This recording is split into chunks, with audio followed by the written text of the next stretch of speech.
Magic exists in most societies in one way or another.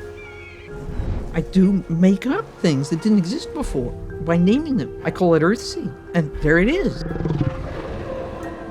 I don't think Harry Potter could have existed without Earthsea. I read A Wizard of Earthsea, and things rearranged in my head. That was the original and the best. People always say, when did you decide you wanted to be a writer? And I never wanted to be a writer. I just wrote.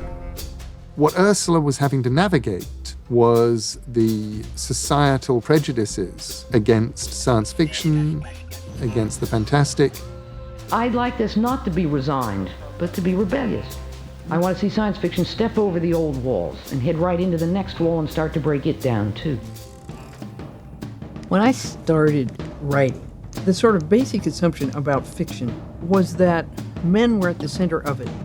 So you have this really pretty masculine, pretty male-dominated world.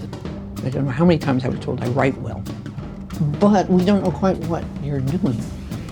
Ursula doesn't set herself up as a giver of answers, but she is one of the very finest explorers of questions.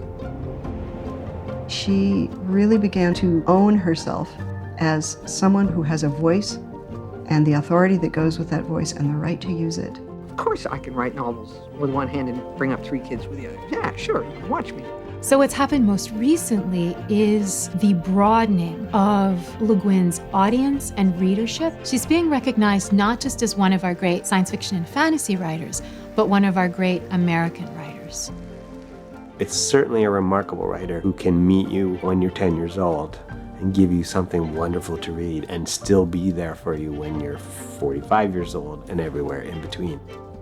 To learn to make something well can take your whole life, and it's worth it.